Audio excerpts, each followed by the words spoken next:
여러분 2025년 우리가 새해를 시작하면서 저와 여러분의 입에서 가장 먼저 나왔던 첫 번째 단어가 무엇인지 혹시 기억하고 계십니까? 작년 송구영신 예배 때 우리가 카운트다운을 하고 나서 2025년 딱 시작되자마자 제가 제일 먼저 외치자고 했던 게 있었어요. 그게 뭐냐면 할렐루야입니다. 그래서 우리의 첫 번째 단어, 올해 첫 번째 우리의 입으로 나온 첫 번째 믿음의 단어는 할렐루야였어요. 여러분, 그 할렐루야로 시작한 한 해, 우리가 할렐루야로 마칠 수 있도록 여기까지 인도하신 선한 목자 되신 주님을 찬양합니다. 지난 한 해 우리의 영혼과 생명을 지켜주신 주님을 찬양합니다.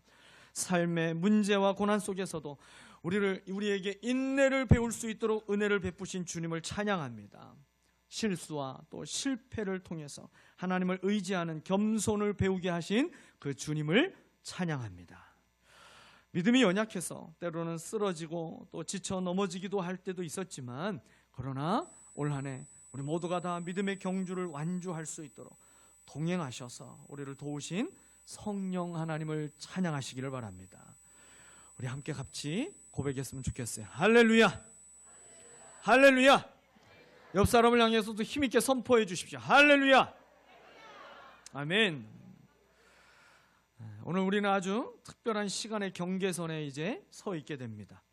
한 해를 보내고 또 새해를 맞이하는 이 짧은 순간은요, 단순히 달력의 그 시간이나 숫자만 바뀌는 것이 아니라 우리의 삶과 신앙을 우리가 돌아보고 새롭게 결단하는 시간입니다. 바울은요, 신앙을 옷에 비유했어요. 옷에 비유해 설명하면서 새 옷을 입기 위해서는 헌 옷을 벗어야 하듯이 옛사람을 벗어버리고 새 사람을 입으라 라고 권면하고 있어요. 새 사람을 입으라는 말은요, 쉽게 말해서 전에 알던 사람이 아니라 완전히 달라진 사람이 됐다라는 말을 들어야 된다라는 거예요. 저와 여러분이 예수를 믿기 전과 예수를 믿은 후에 우리 어린아이와 같은 그때의 그 시절의 모습과 이제 점점 믿음이 자라고 있으면서 우리의 모습은 계속해서 달라져야 된다라는 거예요. 새 사람을 입고 또 입어야 되는 것입니다. 믿음은요, 사람을 달라지게 만듭니다. 사람이 무언가를 믿게 되면요, 그 믿는 것이 내 생각을 변화시키는 거고요, 그 믿는 것이 내 말을 바꾸게 만들고요, 그 믿는 것이 내 삶의 습관을 바꾸게 만듭니다. 그냥 아무거나 먹고 살던 사람이요, 당신 그렇게 하면 진짜 큰일 나. 당신의 몸에 있는 그 질병이 나으려면 당신 이렇게 해야 돼. 먹을 거 이렇게 조심해야 되고, 운동 이렇게 해야 되고, 자는 시간은 어떻게 해야 되고, 여러 가지에 대해서 뭔가 딱 지침을 줄 때 그것을 믿는 사람은 삶의 습관이 바뀌잖아요. 근데 에이, 그거 하는 소리지 뭐, 사람마다 다 다르겠지 뭐. 그리고 그냥 자기 하고 싶은 대로 하는 사람은요, 자기 스스로 더 자기의 몸의 삶의 상태를 더 악화시키는 삶을 반복하며 살아가는 것이죠. 여러분, 예수를 믿으면서 주변 사람들에게 예수 믿고 내가 뭔가 달라진 것 같다라는 말을 한 번도 듣지 못하고 살았다면 우리는 회개해야 됩니다. 왜 그럴까요? 믿음이 있으면서도 하나님의 말씀과 성령이 주시는 감동에 불순종하면서 살았기 때문입니다. 예수님을 통해서 얻은 구원의 가치를 세상의 것보다도 다 더 작게 여겼기 때문인 거예요. 여러분, 2025년 주 안에서 무엇이 얼마나 변화되셨습니까? 목장에서 여러분 이 주제로 한번 나눔을 해보면 얼마나 좋을까 생각해 봤어요. 이 주제로 서로 나누면서 서로를 격려하고 위로하는 시간이 됐으면 좋겠어요. 조금이라도 내가 믿음 안에서 변화된 것들을 서로 이야기해 줘야지, 반대로 얘기하면 이제 큰일 납니다. 당신 예전에 그렇게까지 잘하던데 올해는 왜 그 모양이야? 이러면서 내가 변화된 게 아니라 변질된 거를 서로 지적하면서 얘기하면, 그러면 그 사람과 다음 만날 장소가 어디일까요? 천국일 겁니다. 이 세상에서는 다시는 저 사람이랑 같이 있고 싶은 마음이 사라지겠죠. 여러분, 예수님을 닮아가는 신앙은 타협하거나 뒤로 미루어서는 안 되는 거예요. 타협하거나 뒤로 미루는 순간, 여러분, 그 순간부터 우리는 욕심에 사로잡혀서 교만과 우상 숭배의 삶으로 한순간에 빠져들어갑니다. 그렇다면 믿음 안에서 변화되는 그 삶이 우리가 날마다 실패하지 않고 성공하면서 예수님을 닮아가는 성도가 되기 위해서는 어떻게 해야 할까요? 바울은 두 가지의 원리를 우리에게 가르쳐 줍니다. 첫째는요, 옛사람을 벗어버리는 것이고요. 두 번째는 새 사람을 입으라는 거예요. 첫 번째입니다. 옛사람을 벗어버리라. 옛사람을 벗어버리라. 22절 말씀을 개역 성경으로 보면 이렇게 돼 있어요. 너희는 유혹의 욕심을 따라 썩어져가는 구습을 따르는 옛사람을 벗어버리고 그랬어요. 유혹, 욕심, 구습은 이제 옛 습관을 얘기하죠. 구습, 이 모든 것들이 가득한 사람이 누구라는 거예요? 옛사람이라. 옛사람. 여러분, 이런 것들은 예수 믿기 이전에 가지고 있던 것들입니다. 그리고 죄에 넘어질 때마다 우리 안에서 다시 살아나게 되는 죄의 본성이 저런 것들이라는 거예요. 아담과 하와는요, 뱀의 유혹을 떨쳐버리지 못해서 에덴 동산에서 쫓겨났고 실패한 조상이 됐어요. 가룟 유다는요, 돈의 욕심을 버리지 못해서 예수님을 팔아넘기고 자기 스스로도 목숨을 끊어버리는 비참한 인생으로 끝나게 됩니다.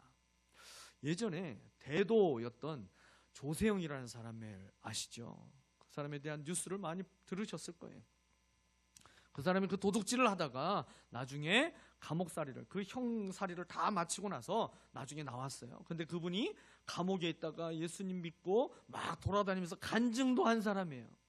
근데 그렇게 간증하고 다니다가 여전히 세상 말로 집버릇 개도 못 준다고 또 다른 집에 들어가서 물건을 훔치다가 잡히게 됐죠. 옛날 습관을 버리지 못하고 이 집 저 집 또 털다가 다시 교도소에 들어가게 됐어요. 바울은 그런 유혹이나 욕심이나 구습을 오랫동안 걸쳤던 누더기로 여기고 벗어버리라고 이야기하고 있습니다. 바울은 단순히 옷을 벗으라고 하지 않고요, 그런 죄의 습관을 버리지 않고 있던 옛사람, 그 옛사람을 벗어버리라고 말씀합니다. 여러분, 옷이 사람을 위해 있는 건가요? 사람이 옷을 위해서 있는 건가요? 네. 옷이 사람을 위해서 존재하죠. 그런데요, 어떤 사람들은 옷을 위해서 존재하는 사람도 있어요. 그 명품 옷을 걸치기 위해서 자기가 안 먹고 안 쓰고 열심히 모으면서 옷을 위해서 내 인생을 투자하고 헌신하고 살아가는 사람도 있더라고요.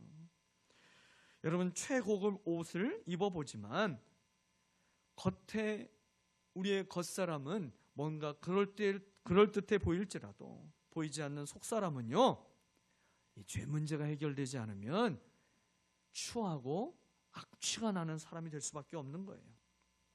각종 보석이나 장신구로 치장을 했어도 여러분, 그 인격과 삶이 추한 사람이 되는 것입니다. 여러분, 그래서요, 우리의 몸에 걸치는 옷을 바꾸려고 노력하는 것이 아니라 내가 달라져야 되는 거예요.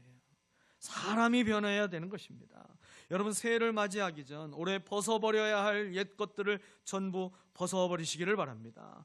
우리를 반복적으로 넘어지게 만드는 모든 죄의 습관들, 여러분, 옛사람이 무엇이 있으십니까? 여러분, 그런 것들 하나하나 아낌없이 버려야 되는 거예요. 여러분, 버릴 것을 잘 버리는 사람이 정리를 잘하는 사람이잖아요. 구습이라는 것은 나쁜 습관을 이야기하죠. 근데 이 구습을 버리거나 고치는 거요, 굉장히 어려운 일입니다. 작심삼일이라는 말이 모두에게 다 잘 알고 있는 말이고 우리는 그것을 너무 많이 또 경험하고 있어요. 구습은요, 불쑥불쑥 솟아나는 힘이 있고요, 기회만 주어지면 다시 되살아나는 속성이 있어요. 여러분, 예수 믿고 나서 술과 담배를 끊은 사람들이 있죠. 네, 이 가운데도 계신 분은 마음속으로만 손 한번 들어보십시오.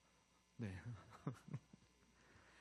그런데요, 술과 담배를 끊었다라고 말하는 사람은요, 다시 시작하더라고요. 술과 담배를요, 자신이 끊은 것이 아니라 끊어졌다라고 이야기하는 분들이 있어요. 근데 그런 분들은 다시 시작하지 않습니다. 근데 내가 예수 믿고 나서 술과 담배를 내가 끊었어 라고 얘기하는 사람은요, 결국 자기가 또 넘어지는 걸 제가 참 많이 봤어요. 제가 이전에 몇 번 말씀을 드렸던 분의 간증이 있었죠. 제자 훈련을 하면서 그분이 참 술을 어마어마하게 좋아했던 분이에요. 혼자 집에서 고기를 구워 먹으면서 옆에 맥주를 짝으로 갖다 놓고 혼자 다 먹는 사람이었어요. 이분이 그런 상황 속에서도 계속 제자 훈련을 했어요. 주님을 만나고 이 두 주님을 섬기면서 열심히 제자 훈련을 했어요. 근데요, 이분이요, 술을 끊으려고 자기가 결심한 적이 없어요. 결심을 하면 실패하니까 그 다음부터는 결심을 안 했어요. 그런데 어느 날 이분이 술을 먹는데 그 술이 소변으로 자꾸만 맛이 나더라는 거예요. 도저히 역겨워서 먹을 수가 없다라는 거예요. 늘 항상 혼자서도 한 짝씩 먹던 사람이 더 이상 이걸 역겨워서 먹을 수가 없는 거예요. 자기는 먹고 싶은 의지가 강한데 먹을 수 없게 되니까 이걸 못 먹게 되는 거죠. 그래서 결국 끊은 것이 아니라 끊어줬어요. 최근에 연락했을 때에도 여전히 술은 쳐다보기도 싫다라고 얘기하더라고요. 여러분, 내 힘으로 벗은 사람은 언젠가 다시 누더기를 주워서 입게 되지만 성령님이 벗게 하셔서 벗어버린 사람은 다시 주워 입지 않게 되는 것입니다. 그러므로 벗어버리기 위해서 우리의 의지와 결단보다도 더 중요하고 필요한 것은 성령님의 도우심이 필요합니다. 성령님이 내 마음과 생각을 붙들어 주셔서 죄를 이길 힘을 주셔야 우리는 죄의 유혹을 이길 수 있는 거예요. 무엇을 벗어야 할지 분별할 수 있는 분별력도 주시는 것입니다.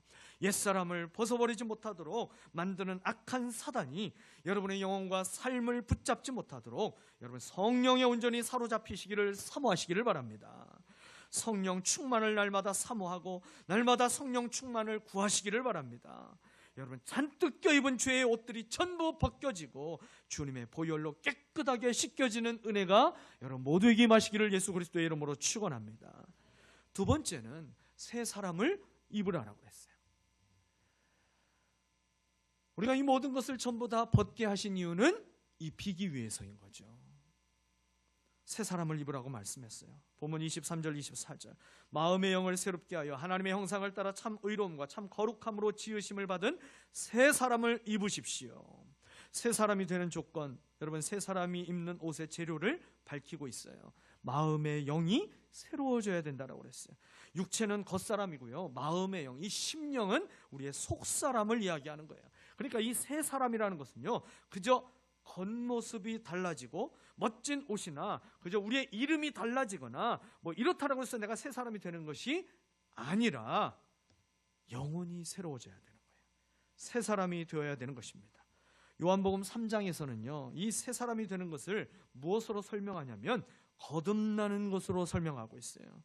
물과 성령으로 나지 아니하면 하나님 나라에 들어갈 수 없느니라.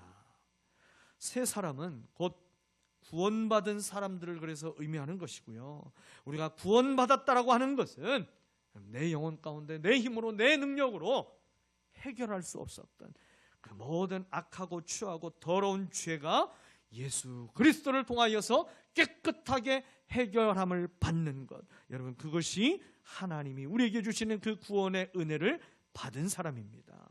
예수 믿고 죄사함 받은 사람은 누구나 새 사람이 된 거예요. 그래서 새 사람이 되는 조건은 가장 중요한 것 한 가지, 예수 그리스도를 나의 주와 구세주로 믿는 것입니다. 여러분, 그러므로 새 사람을 입으라는 말이 무엇이 되겠습니까? 이제 인생의 주인이 바뀐 사람이 되어야 된다는 거예요. 예수 그리스도를 나의 주와 구세주로 그 마음에 모셔드렸다는 것은 이제는 내 영혼의 주인이 예수 그리스도 한 분이심을 고백하는 거예요. 내 삶의 모든 것의 주인이 오직 예수 그리스도 한 분임을 고백하는 것입니다.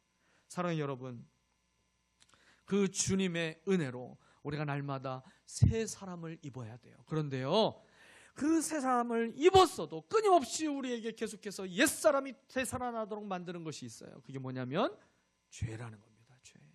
이 죄가 얼마나 강력한 힘이 있고 영향력이 있는지 보세요.